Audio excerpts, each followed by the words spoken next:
Masuknya agama Islam di Jambi sekitar abad ke-13 dan 14 Masehi bersamaan dengan masuknya Islam ke Nusantara, khususnya di Pulau Sumatera. Asyhadu anna Muhammadar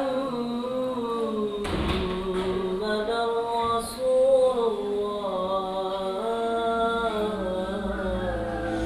Pondok Pesantren Al-Islah di Desa Pulau Tengah, Simpang Danau Pau, Kecamatan Jangkat, Kabupaten Merangin menjadi salah satu penerus tongkat estafet ulama terdahulu dalam menyebarkan agama Islam di Kabupaten Merangin, Provinsi Jambi.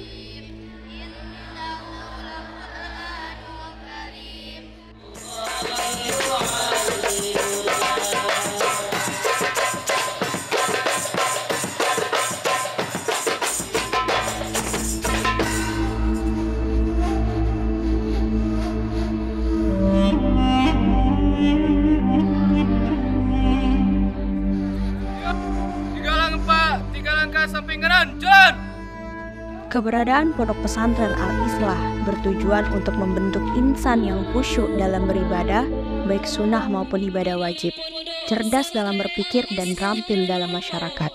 Wahai kaumku, sesungguhnya kehidupan dunia hanyalah kesenangan sementara. Ya Mujib, ya Wasi', ya Hakim, ya Wadud, ya Majid, ya Ba'is, ya Syahid, ya Haq. Sejak tahun 2008, Ustadz Zulfikar mulai meneruskan geliat Pondok Al-Islah yang pada waktu itu jumlah santrinya masih bisa dihitung dengan jari.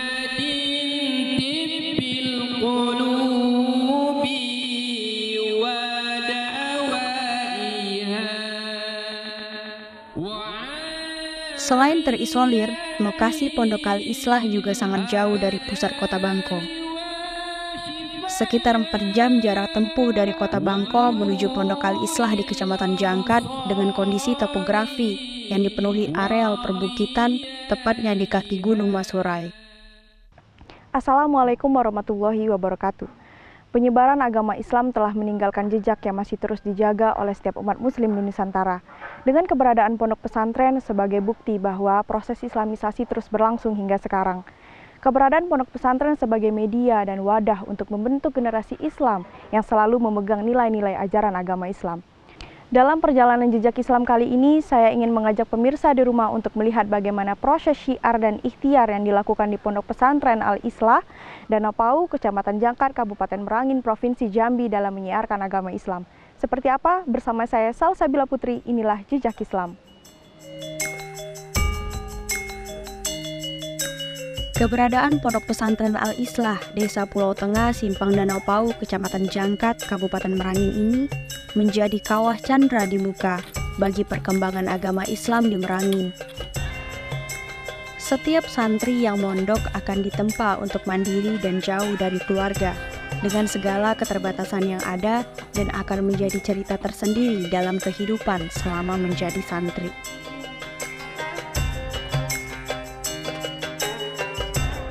Seperti halnya yang dilakukan Rafael Ramadan di Pondok Pesantren Al-Islah, Kabupaten Merangin, Provinsi Jambi. Rafael Ramadan, salah seorang santri Pondok Al-Islah, telah 3 tahun mondok di sini, menuturkan bahwa ia akan terus berupaya untuk menggali ilmu tentang agama Islam di Pondok Al-Islah sampai tua nanti.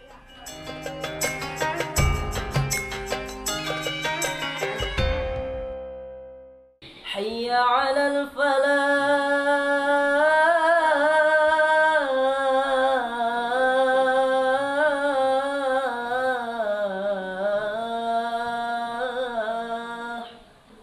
Hayya 'alal falah.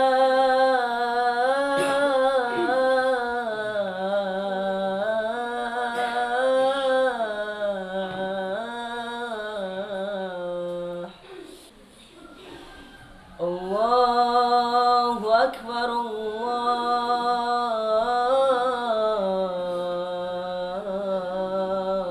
Allahu Akbar, la ilaha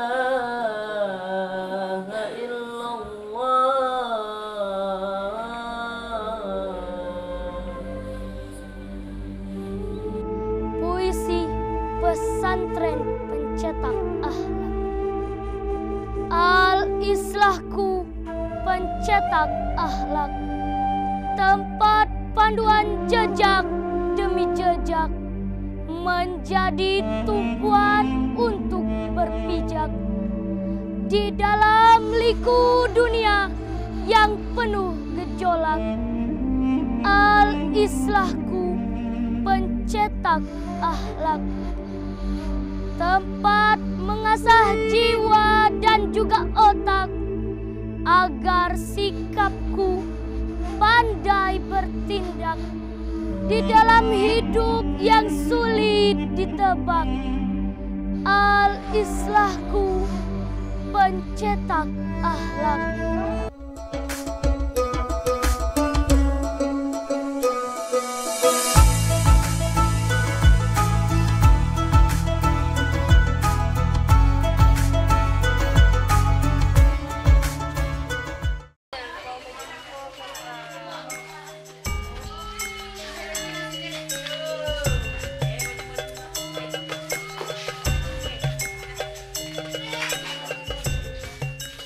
Kendati lokasinya jauh dari keramaian kota, tepatnya berada di kaki Gunung Masurai, namun tidak menyurutkan semangat para santri untuk belajar, serta menggali ilmu tentang agama Islam secara kafah di Pondok Pesantren Al-Islah. Al-Barnamijus Sadis Asyair. Acara berikutnya puisi. Yang jauh harap mendekat, yang dekat harap merapat, yang bawa HP kameranya tolong dihidupkan, yang gak bawa HP tolong didengarkan. A'udzu billahi minasyaitonir rajim. Bismillahirrahmanirrahim. Kullu nafsin dha'iqatul maut. Setiap yang bernyawa akan merasakan mati. Mencetak kader ulama dan intelektual muslim menjadi tujuan utamanya, sehingga tidak heran bila para santri di Ponpes Al-Islah ini memiliki kemampuan dalam ilmu Al-Quran dan membaca kitab kuning, serta menguasai ilmu kemasyarakatan seperti mengurus jenazah, mengisi majelis taklim, dan menjadi pengurus masjid.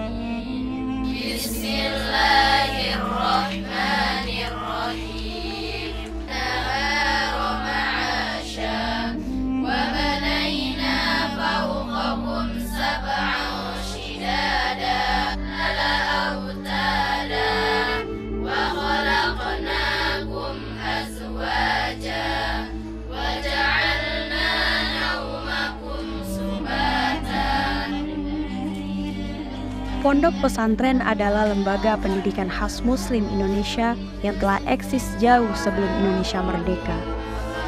Pesantren dengan konsep kemandiriannya terus mengembangkan diri dan ikut serta dalam meningkatkan kualitas sumber daya manusia di Indonesia. Bila dilihat dari sejarah perkembangan agama Islam, maka terdapat 3 fungsi besar pondok pesantren, yakni sebagai lembaga pendidikan, lembaga dakwah, dan lembaga sosial kemasyarakatan.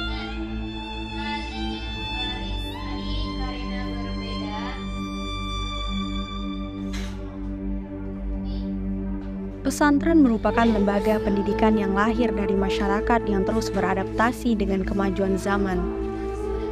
Elemen pesantren seperti kiai, pengasuh, masjid, madrasah, dan kajian keislaman melalui kitab kuning, serta gerakan ekonomi kemasyarakatan terus dipertahankan eksistensinya hingga saat ini.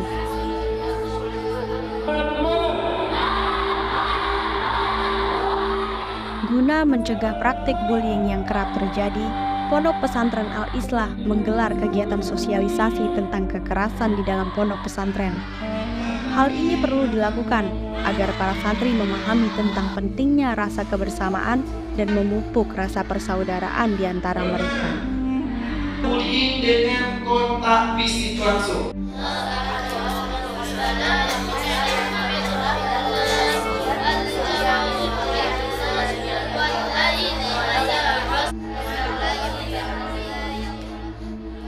Pondok Pesantren Al-Islah sebagai wadah penerus syiar agama Islam yang menjadi pemegang tongkat estafet utama dari ulama terdahulu yang menyebarkan agama Islam di Kabupaten Merangin.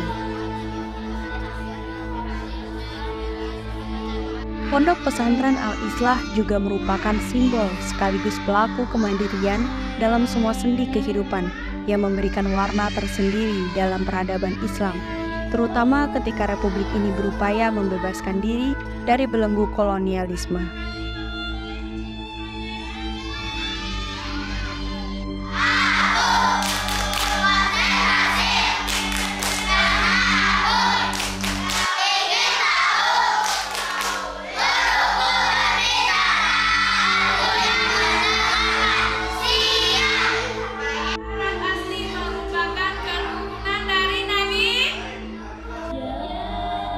Para santri juga dibekali dengan berbagai keterampilan dan keahlian dalam konsep muhadoroh seperti ceramah, tilawah Al-Quran, menyanyi dan menari, drum band, pencaksilat, pramuka, seni musik marawis, multimedia, olahraga, pertanian dan teknik berdagang agar kelak mereka bisa bertahan di dalam mengarungi kehidupan.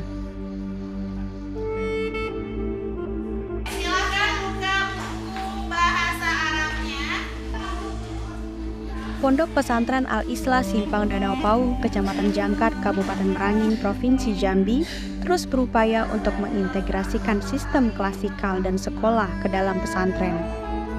Pengajian Kitab Kuning tidak lagi berupa sorogan dan bandongan, tetapi berubah menjadi bidang studi yang dipelajari secara individual.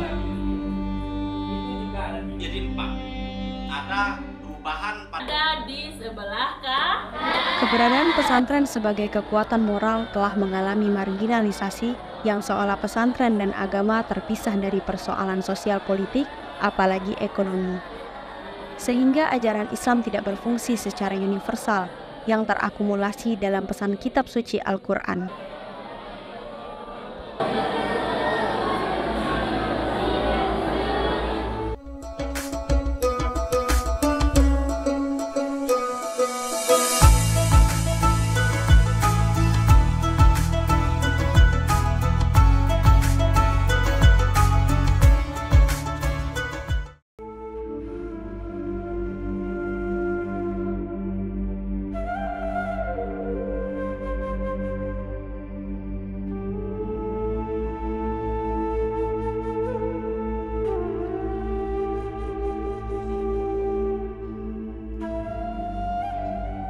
Kita lihat di sana ada Pondok Pesantren Al-Islah Danau Pau yang berdiri tahun 1998 lalu, didirikan oleh Dr. Andus Ibnu Ruslan dari Muara Madras bersama kakaknya Haji Hasan Ali.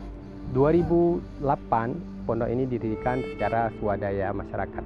Motivasi dari membangunnya Pondok Pesantren Al-Islah Danau Pau ini dinamakan Al-Islah itu adalah pembaharuan atau perubahan untuk memperbaiki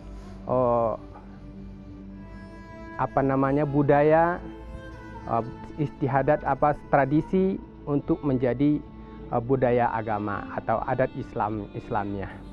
Jadi itu alhamdulillah tahun 2010 itu murid kelas 1 masuk 30 orang, kemudian kelas pindahan dari kelas 2 ini ada 10 orang.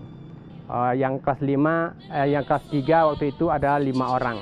Kita terus berupaya mengembangkan Pondok Pesantren Al-Islah ini dengan betul-betul ikhlas karena Allah Subhanahu wa taala. Alhamdulillah sekarang Pondok Pesantren Al-Islah berkembang, muridnya sekarang hampir 400 orang sekarang. Alhamdulillah. Pesantren Al-Islah ini sudah kita kembangkan. Di seberang itu ada 2 lokasi tanah untuk perkembangan selanjutnya. Itu yang baru saja kita beli. Alhamdulillah kita terus mengembangkan usaha kita adakan koperasi, kita siapkan koperasi. Alhamdulillah dengan dukungan baik itu dari masyarakat setempat, begitu pula dengan orang-orang yang punya niat baik dan kemudian dia memberikan sebagian harta Alhamdulillah kita lihat di sana ada gedung yang berdiri itu murni dari pemberian dari donatur. Dan alhamdulillah sekarang sudah terbangun ada 3 lokal dan 2 tingkat secara permanen, itu betul-betul dari swadaya masyarakat. Alhamdulillah.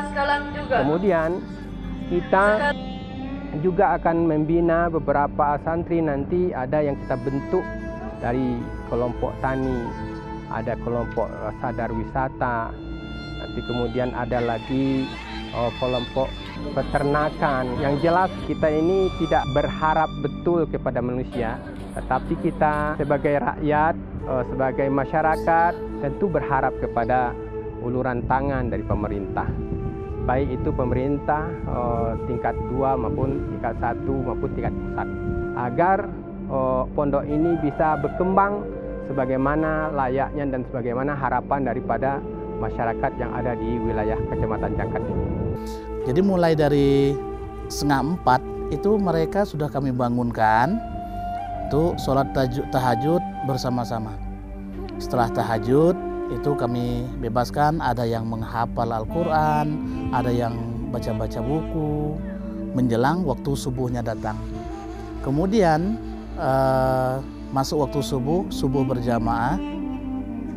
Setelah subuh ngaji Al-Quran dengan kelompok masing-masing. Setelah keluar dari masjid habis subuh dan ngaji, membersihkan lingkungan masing-masing, RT masing-masing.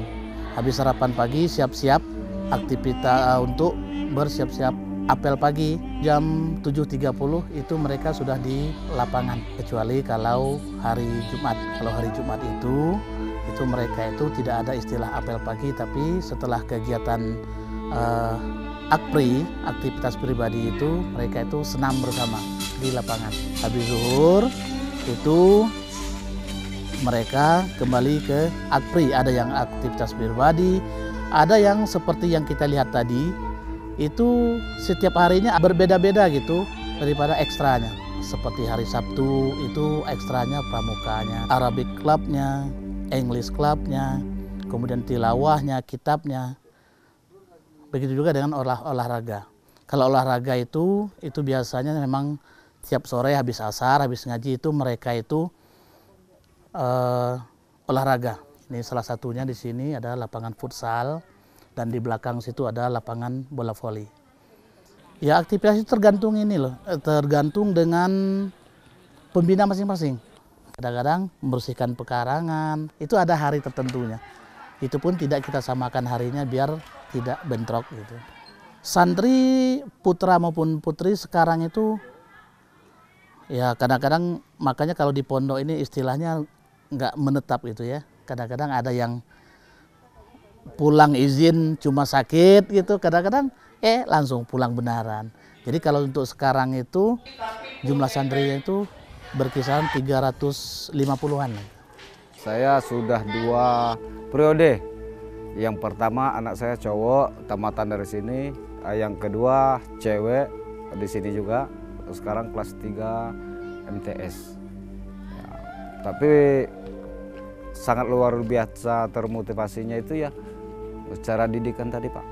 Nah, kenyamanan pertama kali, aman, damai di sini Pak. Gitu. Kalau perubahan perilaku yang jelasnya ya di rumah ya biasanya kan nggak sholat, sekarang sholat. Malah dia yang menjagalkan kita sholat Pak. Ya jam 4:30, 5:30, 6 sore dia udah pakai jubah. Kalau yang cowok kan, kalau cewek sudah pakai cadar ya mau sholat. Sementara kita masih kerja Pak, jadi kan malu. Jadi gitu Pak, yang sangat merasakan perubahannya. Terus ya akhlaknya alhamdulillah dia lebih sopan santun gitu kan. Nggak seperti anak-anak yang lain lah. Ngomongnya semeraut sama orang tua, kalau ini insya Allah tertata Pak. Gitu. Sebelum kita melepas anak di sini, nitipkan anak kita di sini, itu udah ada yang terlebih dahulu. Jadi kita lihat perubahan dan kita lihat reaksinya setelah keluar dari pondok, kita terpancing motivasi tadi karena anaknya setiap waktu dia sholat, seterusnya seperti kegiatan-kegiatan keagamaan, dia anak-anak yang lulus dari Al-Islah ini dia tetap ikut Pak.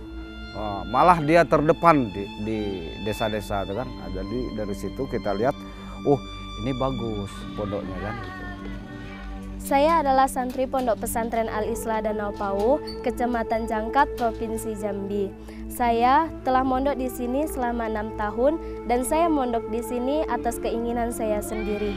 Dan saya di sini telah diajarkan tentang banyak ilmu dan salah satunya adalah ilmu kemasyarakatan. Di sini di Pondok Pesantren Al-Islah Danau Pauh ini semua santri dilatih untuk terampil di masyarakat. Oleh sebab itu saya mengajak teman sekalian untuk mondok karena di pondok ini kita mendapatkan 2 ilmu, yaitu ilmu agama dan ilmu akhirat, dan kita bisa mendapatkan banyak teman dari berbagai daerah.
Baik, ini kegiatan Market Day Santri, ini rutin kita laksanakan setiap Jumat kedua dan keempat.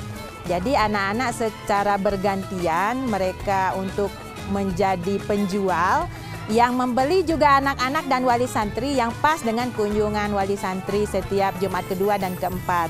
Kemudian semua anak dari kelas 1 Sanawiyah sampai kelas 3 Aliyah semuanya menjadi penjual di sini. Tujuannya adalah supaya meningkatkan jiwa wirausahanya, tidak malu-malu lagi dalam berdagang. Karena perdagangan ini adalah skill yang harus ada di setiap orang. Berdaganglah kamu walaupun kamu kaya, kan itu kata-kata pepatahnya itu. Walaupun kaya tetap berdagang gitu. Produk yang dijual biasanya anak-anak kerjasama sama wali santrinya. Wali santrinya ada yang bawa yang mereka buat di rumahnya. Jadi memang anak-anak ini cuma di marketing. Jadi macam-macam ini proses dia ini marketingnya macam-macam. Ada yang bersuara seperti itu tadi 5.002, 5.002. Ada yang calling kawannya macam-macam gitu cara dia. Yang lebih diutamakan itu cara dia berjualannya gitu. Bagaimana dia menjual dan dia tidak malu lagi dalam berjualan, gitu, dalam berdagang. Kita kan juga punya produk ya, produk kopi Al-Islah. Harapan saya ke depan kopi Al-Islah ini dibantu bagian misalnya untuk pengeringan, alat tempat mengeringkan kita masih manual gitu kan. Kemudian kita juga untuk penggilingan itu juga masih numpang di orang gitu. Pemirsa, demikianlah perjalanan jejak Islam kali ini dari Pondok Pesantren Al-Islah Danau Pauh, Kecamatan Jangkat, Kabupaten Merangin, Provinsi Jambi dalam proses menyiarkan agama Islam. Jejak Islam tidak hanya akan berhenti sampai di sini saja. Semoga proses penanaman nilai-nilai Islam, syiar dan ikhtiar yang dilakukan di Pondok Pesantren Al-Islah dapat membentuk generasi Islam yang selalu memegang teguh ajaran-ajaran Islam. Demikianlah pemirsa, wassalamualaikum warahmatullahi wabarakatuh.